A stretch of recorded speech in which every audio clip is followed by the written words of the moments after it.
Football on Off the Ball. With William Hill, you can boost your winnings on the Sunday game with new Bet Builder Extra. Only with William Hill. Download the app today. 18 plus gamblingcare.ie. This is News Talk. Right, you're very welcome along to this week's episode of Who You Got. Kathleen is here. Kathleen, how are you? I'm good. Shane is here. Shane, how are you? All good, thank you. Do we want to look at the league table? I don't think we will. We don't need. No, is there any need for us to look at this? This is last week's results. Shane at the bottom there, Kathleen at the bottom there, me at the bottom there. Last week didn't really exist, did it? I think we were busy experiencing life. Will had a reasonable week with 5 points. Nathan is currently joint top with Will as a result of what happened last week. Owen's in third. I'm still in fourth, but like last week alone is the difference between me and Will. Phil's still at the bottom. He's not here to defend himself. Colm also close to the bottom. Kathleen, you are the low-ranking member of the team today. I know. I don't like this. It's a very different experience than I'm used to. I mean, last season, there was Phil top, Colm second, me third for most of the year, and then I won the Euros. So I don't know. I feel like I've lost my magic sparkle this year. There's nothing worse in gambling than after-timers who are like, oh, I'm sharing my winning bet slip, which is basically that's your version of what you've just done there. So. Kathleen got some free points last year, you remember. Not that we want to bring that up again. Which wouldn't have made a difference at the end of the year. I could have not had those 3 points. That's a fair point. Yeah. I still would have came in the same place. Yeah, I just wanted to bring it up again, to be honest with you. Well, you know, we grandfathered people in. They had to be given some kind of score as opposed to... I mean, I was doing the minor thing of, covering a World Cup. It wasn't... True. You had I did actually put in some work. Yeah, it's fair. I would like to also start the show with a complaint this week that our main fixture seems to be Manchester United versus Chelsea, which is like clearly not the fixture of the weekend. The standard fixture of the game is Spurs against Villa, which are two higher ranked, better teams than Spurs and than United and Chelsea. Maybe I suppose Chelsea are quite a reasonably. Do you want to big start story. with that then? Do you want to start with Spurs? No, Would that make you feel better? No, because it's just the way it works. We've got a Man United bias on the team. Cut this business and it bleeds Man United. Well, they do have a new manager now, so. Here are the score predictions. I was going to say United are friendless, but they're not. Phil, Shane and Will all think Manchester United are going to have the new manager bounce. It's Manchester United against Chelsea. Colm and Owen have both gone for 2-2 draws. I've gone for a Chelsea win. John has gone for a Chelsea win. Kathy's gone for a Chelsea win and a cracker 3-2. And Mick is also going for a 1-1 draw. I actually did think about the 1-1 draw and then I thought, no, Man United aren't that good. This is the usual, this is the result I was going to go for. So you cover two bases. But you don't, because you don't get any points and nobody remembers anything. It's like... Yeah. Like the new manager bounce, it's obviously going to be the Van Nistelrooy bounce on Sunday, but you could sense a difference in the body language straight away, and it might have only been one game, but that Leicester match in the Carabao Cup, Van Nistelrooy hugging the players coming off, there seemed to be more smiles, even for lads who would have liked Eric Ten Hag. Like Sandro Martinez was coming off, and he played under Ten Hag at Ajax, of course, and there was a lot of hugs with Van Nistelrooy and smiles. I'm just expecting a bounce, especially at Old Trafford. They have a few games in a row at home. So they get two new manager bounces. Exactly. They're now the best run club in the world. One this weekend, another one on November 11th, whenever Amorim comes in. Yeah, that's his first game. Now, there's a bit more excitement from United fans just because there's a style of play with Ruben Amorim. Not many of us will have watched too much Portuguese league football over the last couple of years, but Amorim is very, very stuck to his style. It seems to have changed a little bit over the last year, so some players will miss out on this. I know Colm touched on this in the show during the week, but where you shoehorn some of those players in, it's hard to know. But you don't. You just get them out. Yeah, Rashford would be the start of it for me. I'd offload him pretty much straight away. For a player who has had attitude problems under successive managers. Well, he did score a boatload of goals for Ten Hag in his first season. Yeah. When they played him in a better position, then they subsequently changed his game. So somebody was during the week was talking about his heat map in that first season versus his heat map. And you're like, maybe stick him in the good heat map. And he still has a brilliant game every what? I've literally talked you out of this now, haven't I? No. You just changed your mind. A brilliant game. Okay, fair point. A brilliant game every now and again isn't good enough. At a formerly top club at Manchester United. I just feel the talk was that Amorim's talks with Liverpool that time maybe faltered a little bit because he was so glued to his style of play. But that's something United fans have been calling out for because Ten Hag seemed to be suggesting he had this style of play. The 4-2-3-1 was the formation, but we don't really know what his stamp was on the team, and I still don't, to this day, don't know what it was. And also in press conferences and interviews, it's only a small thing, but didn't inspire confidence. So let me just tease that out for a second. If Amorim comes in and says, this is my style, and he picks players who are patently unsuited to it and it doesn't get results, how long do you wait until you go, okay, now it's your team, I can see what you're doing? Well, he needs a couple of windows, doesn't he? To like, Ten Hag has bought half the Eredivisie, which I don't know. Some of those players just aren't. Like Onana's been good.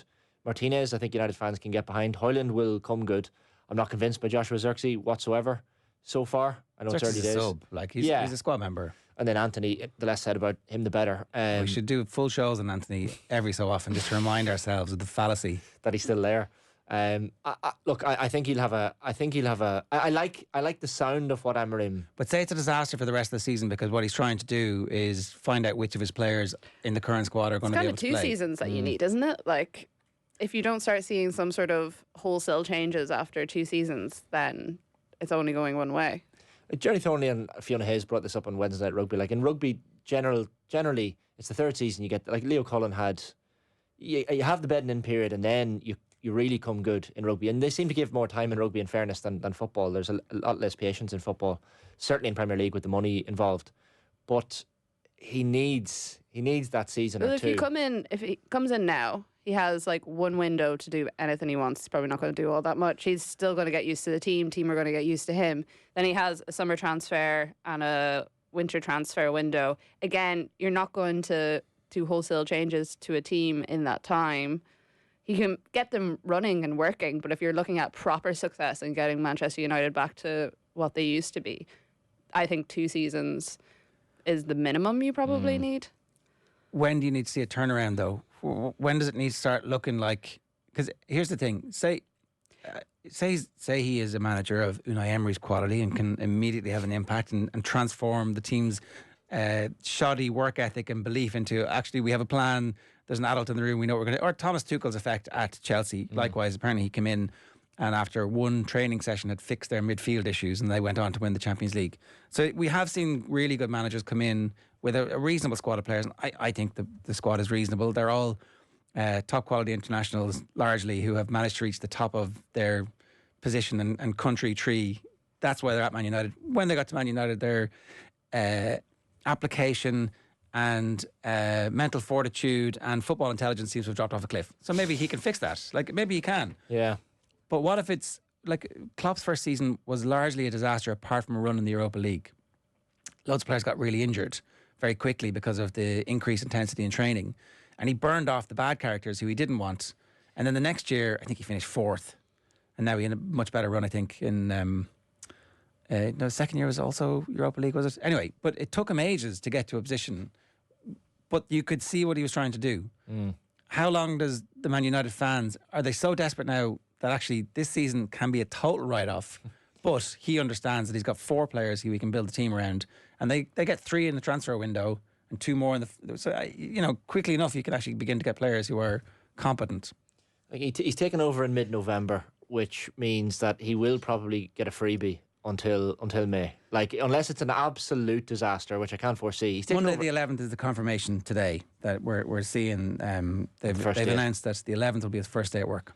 Like, unless it's a complete disaster, he will get a lot of leeway between now and the end of the season. And then once his first, he'll get his first full season. I'd almost prefer if it was a complete disaster and he just burns several of those players out.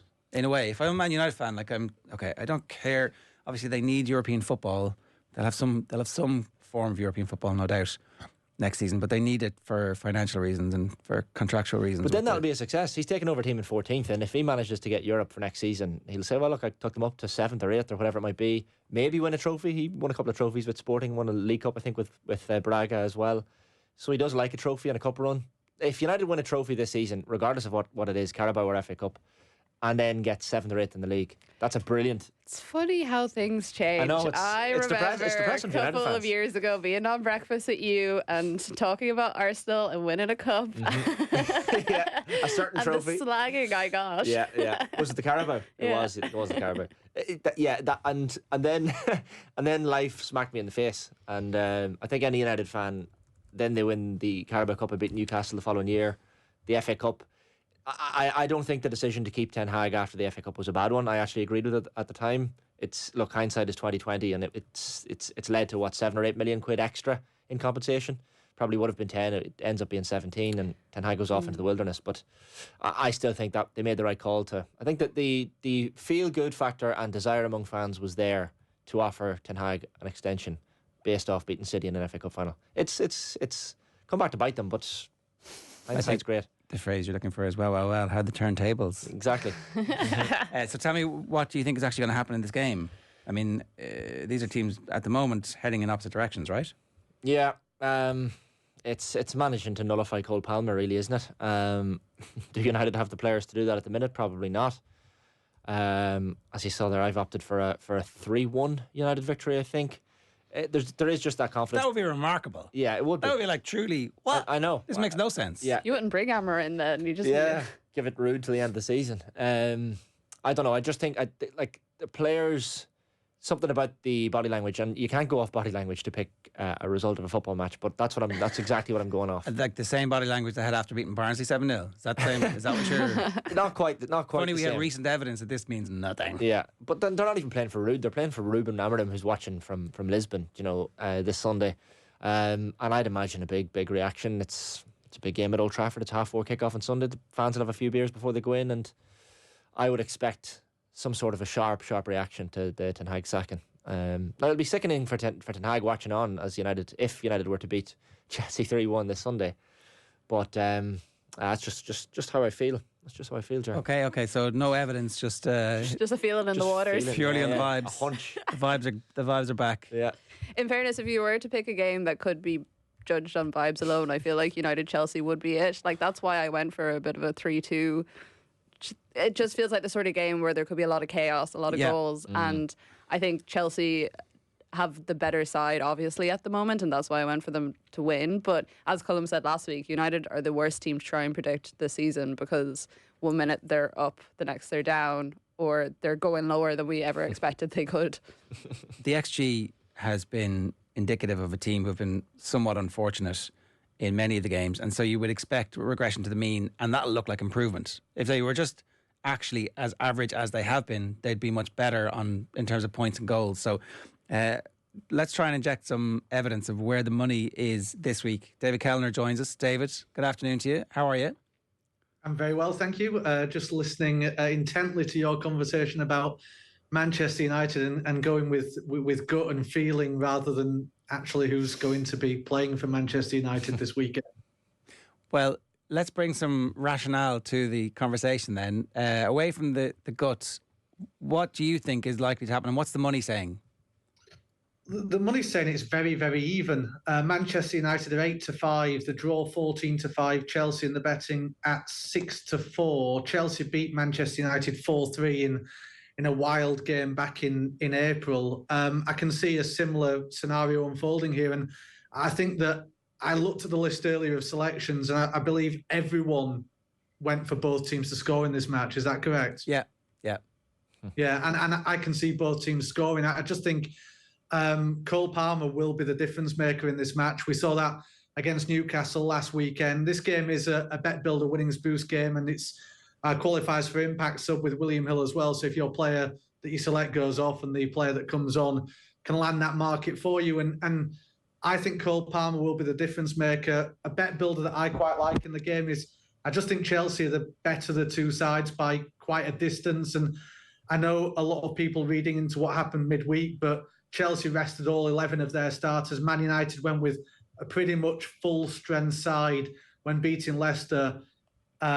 Chelsea will be strong in this game. I think Palmer will score.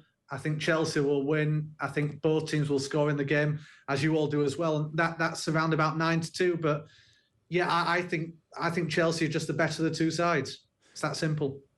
Yeah. And last week we were having the conversation about who was actually going to show up and play for Arsenal. If we'd known Bukayo Saka was going to be starting and playing, then I think maybe we would have been more circumspect in predicting a Liverpool win. It's almost irrespective of who shows up for Man United this weekend, though, right? Like, Chelsea are a superior outfit. Yeah, exactly. I think Chelsea just have the better players from the goalkeeper forward, really. I don't see as many holes in that Chelsea side. And I think that it's all going to be about whether or not Manchester United can stop Cole Palmer. But we've seen superior teams to Manchester United this season being unable to stop Cole Palmer. And I think that's what we'll see on Sunday afternoon again, in my opinion. And I think it will be quite a feisty encounter. And I do expect some sort of performance from Manchester United because they're going to look to be trying to impress Ruben Amorim. Amorim does come in, as you say, on the 11th of November, but that's an international fortnight. So his first game, Amorim, will be, I think, on the 24th against Ipswich. So I'll expect immediate returns from that encounter. But I just think Chelsea are the better of the two sides, and I think they're a good price at 6-4 to win away in Manchester United this weekend. Just to put you on the spot here, was Erik ten Hag the overwhelming favourite from the get-go to be the first manager sacked? Was there a bit of a surprise in that market, or after the most recent previous results, was it kind of evident that he was going to win that race? Yeah, it's been a weird market, that one, because at the start of the season, he wasn't favourite to be dismissed. But when Manchester United got off to such a rocky start, he went really, really short in the betting. They tend to have an upturn in performance, then he drift out in the betting again. Before the weekend, they were beaten by West Ham. It was as big as 3-1 to be next manager to go. Following the West Ham performance and that defeat, that late defeat, he went into 5-6. And then virtually the next morning, he was announced that he was going to be sacked. So I think a lot of punters got involved at the 11-4 just at that time before the West Ham game, and then obviously went odds on after the West Ham game, and then was dismissed very quickly on the back of that performance. Yeah, the great thing about that market is it resets immediately, and everybody else is looking around going, who's next? Yeah, and I think that's what people are looking at now. I mean, I'll just very quickly get the manager odds to be next manager out up in front of me. I think we've got that market available now following Ten Hag's dismissal. Russell Martin is 11-10 favourite to be next Premier League manager to leave. Gary O'Neill's 100-30. Julian Lopetegui is 4-1. Thomas Frank 9-1. Steve Cooper 9-1. Ollie Glasner is 10-1, and it's 14 bars. So Russell Martin, a shade of odds against it, 11-10, but I'm sure that market will develop over the course of the next couple of weeks. Yeah, for sure. Anything else about the United Chelsea game that we need to be aware of? Nothing on that game, I think. I think it will be a straightforward 3 points for Chelsea personally, but you have that difference of opinion there in the studio, and I saw all your selections, and I don't think many people fancy the draw, and it is one of those games where Manchester United might turn up, but we keep saying that week in, week out, and it doesn't materialise that often. So, yeah, in my opinion, I think Chelsea will win the game and win it convincingly. All right, Dave, good stuff. Thanks a million for joining us. Cheers. Thank you. Are you excited about Ruben Amorim? Like, is this were you immediately excited as you've done a bit of reading and kind of, have you, it's that meme of... Here we go again. Yeah, like when I saw Amorim linked to Liverpool and subsequently West Ham, and he had those talks in London for West Ham, West Ham reject Ruben Amorim, is West that what you're Ham saying? reject, yeah, basically. He's one of the most exciting managers in world football. Like, he's 39 years of age. He's taken Lisbon from, depths where they hadn't won a Portuguese league in a long time. Look, you can't compare the Portuguese league to what he's going to do in the Premier League. I know that, but you're always looking to find the next upstart. The 03 Mourinho coming from Porto. He has next Andre Villas-Boas, possibly. Yeah, who knows? Is that good or bad? Yeah, well, who knows? Anything is better than what was at Manchester United. But he seems to have the ability to speak. He has, just because he's handsome, isn't it? That's what it is. That earns him an extra 25%. I think it earns him a points. few percent. Oh, to be honest with you, it does earn him a few percent. Ten Hag. Yeah, farmer. it's a bit different. I showed Aoife, my partner at home, the photograph of. I said, "Oh, this is the new Man United manager." She says, "When's the next match? We'll go over." So that does come into it. It's a 3 or 4% thing. He is a handsome bloke, but the vain Man United players, will lean into that. Yeah. Well, look, Bruno Fernandes and Diogo Dalot are going to be absolutely delighted with this. You would think. Do you think so? Well, Bruno's a former Sporting player. Yeah, but not sure he's his type of player, is he? No, well, he doesn't really. But do you put Bruno out on the right hand side, and then under an Amorim style, you have the wing backs who attack, and then if you have someone at right wing back, and maybe that is a Dalot attack, and that allows Bruno maybe to move back into his more natural position behind the striker. I don't know. Some players are going to thrive in this. He still likes the two holding midfielders, so Kobbie Mainoo will be 100%, and then it's either your Casemiro or Ugarte It's Ugarte, who's played under him before, so they have that relationship. So a few of the players are licking their lips, but I'm very excited. As soon as I heard Ten Hag was leaving, that was the first name that came to mind. I mean, if Southgate's the alternative, then Jesus, that would have been so exciting.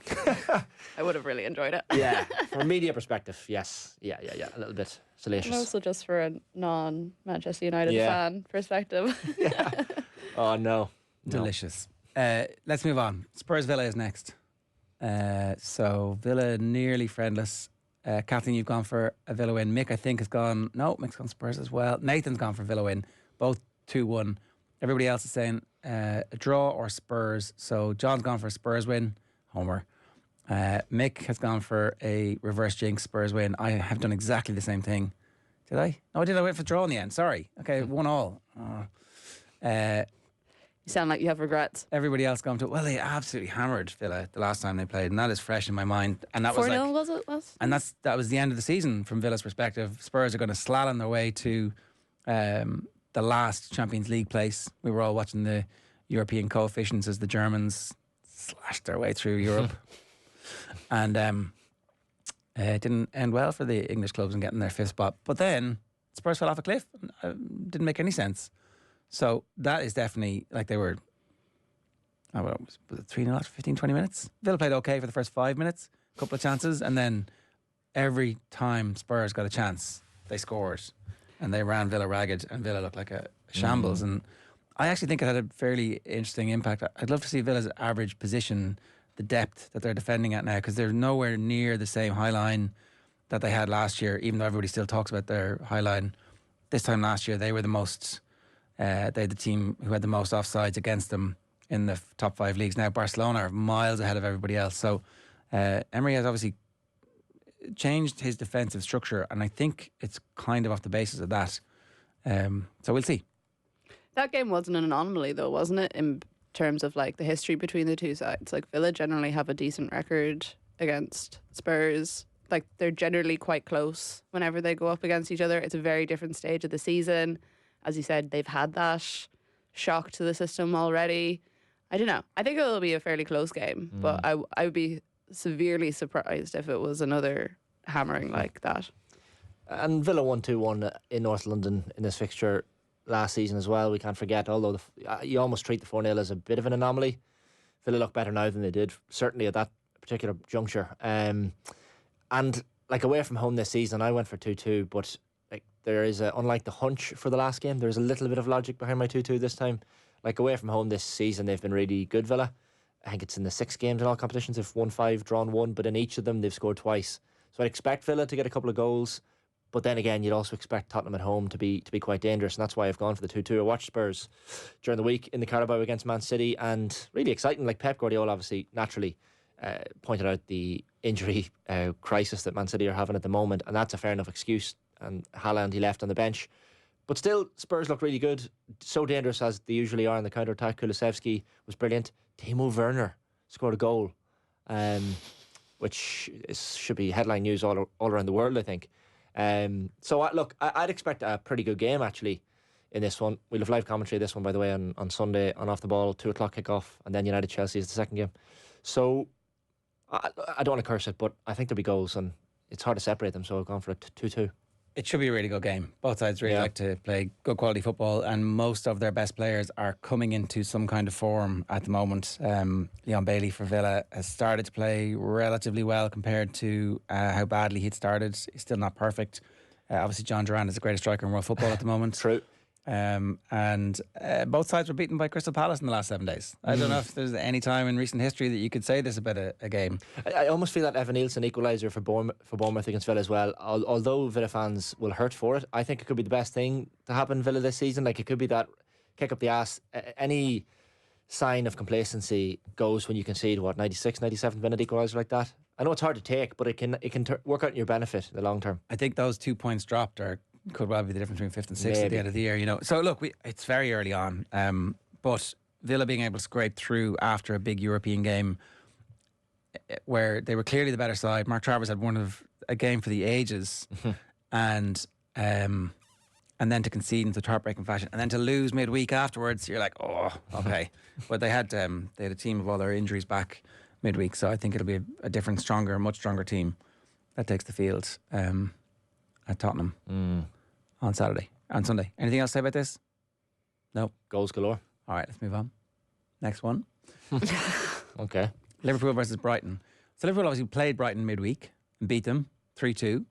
And everybody says it's going to be exactly the same result, as in a Liverpool victory, with only Mick and Nathan thinking that Brighton won't score. Shane, you also say Brighton won't score. 1-0, 2-0, 3-0 scores. Almost nobody's agreeing on scores here. There's a few 2-1s, a few 3-1s.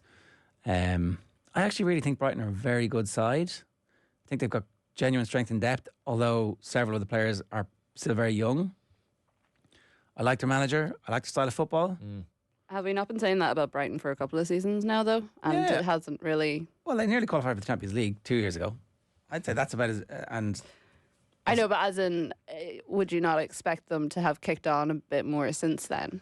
I feel like every season we go in and we think that this is going to be the season that we see that spark come alive for them. And I think the fallout with De Zerbi had... It kind of had... It was coming for a while. It happened. And there was a hangover from it. And I think now that they have a manager who I think will be there for a couple of seasons. This is a Premier League. That's kind of a stupid thing to say. Most people last 18 months, either for good or bad. But they're incredibly well run, as we know, in terms of profitability, their ability to scout. Look, all that's in the positive side. Will they actually beat Liverpool this weekend? I did not predict that. I'm not predicting that. I'm not even predicting they're going to get a draw. I think Liverpool's need for points is too great. But I really like Brighton. Yeah, I know I've gone for 2-0, but like Brighton games have a lot of goals in them. I think it's an average of 4 per game.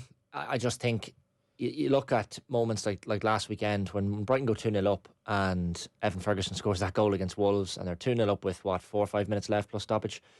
It was just a horrible way to then drop points. And after a game like that, you want a relatively easy fixture to get some points on the board, to reignite the team, to forget about the previous week. And to have Liverpool away as the game after that is horrible, really. I know it's that weird one where you play twice in a week, like Chelsea and Newcastle in the Carabao in the league.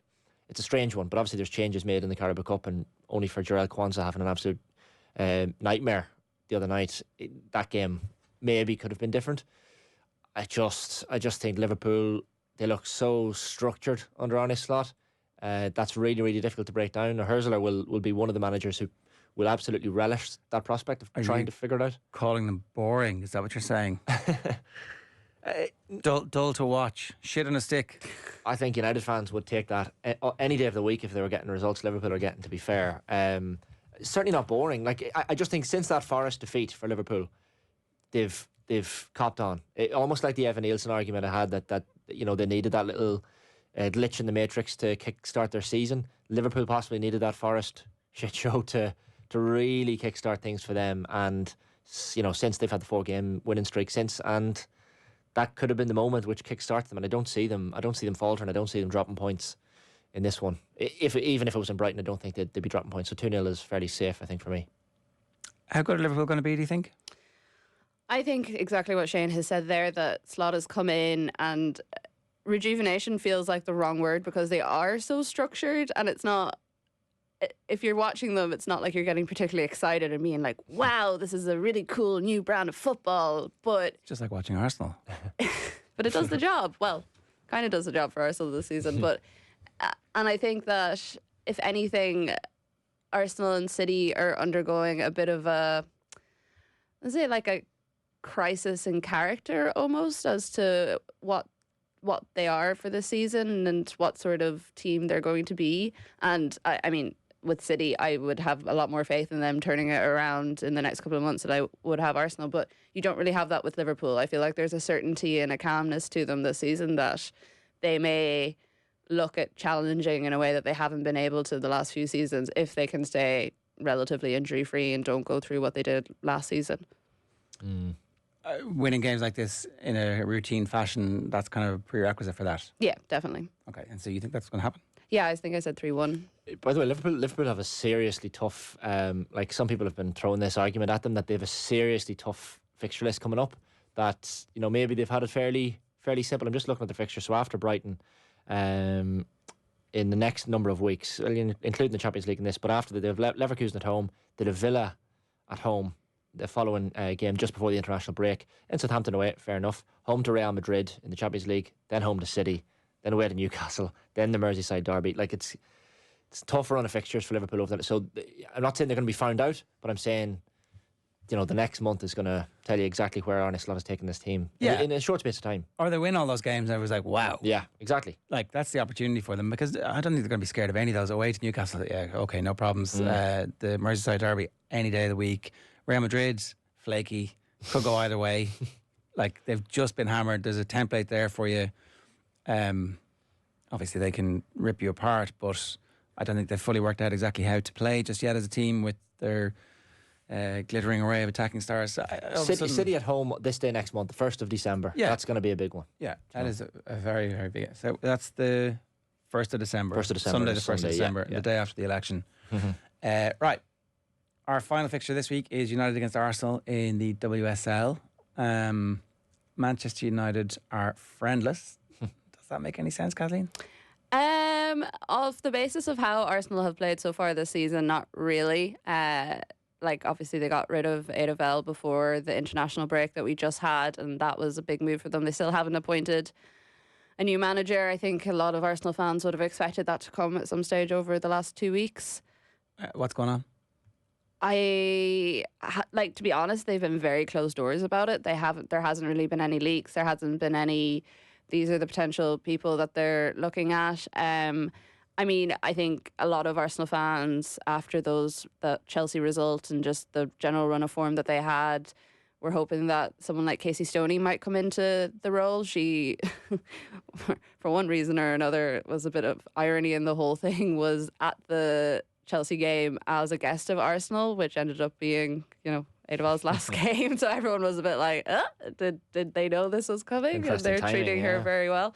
If they did know it was coming, they would have appointed her by now, right? Yeah, exactly. And I mean, you never know. They could. I know some other people were saying that Jonathan Giraldes, who's over in the States, who coached Barcelona to the Champions League and all their league success in general, that was another name that was being thrown around, but he just got a new extension over in the States. So I say that was unlikely enough. I think with United this season, we're starting to see them grind into an actual side a little bit more than they have been. They've been very up and down, but they had some good results before the international break.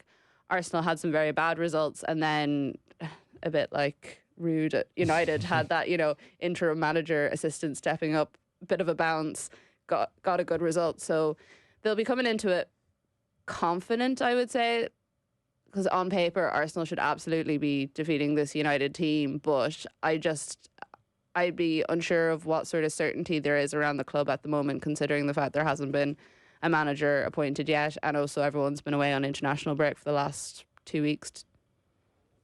No major injuries though, which is probably the main thing for both sides. Leah Williamson back in the squad after scoring for England during the break as well. I kind of regret my decision looking at it there. I've gone for 1-1. And I probably went for the new manager bounce without the manager kind of thing. I totally wouldn't be surprised if it was like a 1-1 draw. Like that, I feel that's the stage that this Arsenal team are at the moment. I'm just optimistic that Edeval was bad for their mentality. There was a bad attitude around the place, and a bit like you were saying, the vibes, they're back. Yeah, the vibes, go for the vibe. I almost regret not going for a United win now in that one. Grace Clinton has been brilliant. Like, yeah, she has. In fairness, the home form for United looks fairly structured and solid, and they're getting good results. Whether they can continue that, who knows? But it's also the Formula One thing. I should have gone with the Verstappen chooses the hard tires, Hamilton goes with the soft. Everyone has gone for draw for Arsenal, so I do kind of regret not going for the difference. This is how you make up a bit of distance in who you got. It's unfortunate. So United holding on to Grace Clinton and not letting her stay at Spurs is the reason that their season has gone so well so far. Yeah. Just to open the kimono a little bit here, but what's actually supposed to happen is everybody are supposed to blindly predict what's going to happen, but several people wait until the last second and then try and zag while everybody else zigs. Most notably Nathan, who is always the last one in, who happens to be top of the table at the moment. So is it actually his superior football knowledge, or he's just playing the odds? There was also Owen putting in his picks, which were basically exactly the same as Cullum's. That like seconds later, that was quite interesting. Yeah, there was a little bit of there was controversy. Shots fired. Yeah, Microsoft Teams nearly blew up yesterday. with this whole thing. What was the only difference? So they both said 2-2 in United Chelsea, 2-2 in Spurs Villa, 3-1 in Liverpool Brighton, and then the only difference was United Arsenal. Colm said 2-1 and Owen said 2-0. Oh, I have to change that just in case. Just a little. I'm going to copy everything. Except, it's clearly not copied because I've got a full stop there instead of a comma. Yeah. Essentially, 2-2 is the result you go for when you haven't a clue what's going to happen. We should have done that last week with the Arsenal game. We didn't, and therefore we had no winning bet. We hope that has changed for our charity this week. Well, that is this week's episode of Who You Got. Thanks for listening. Football on Off the Ball. With William Hill, you can boost your winnings on every game with new Bet Builder Extra.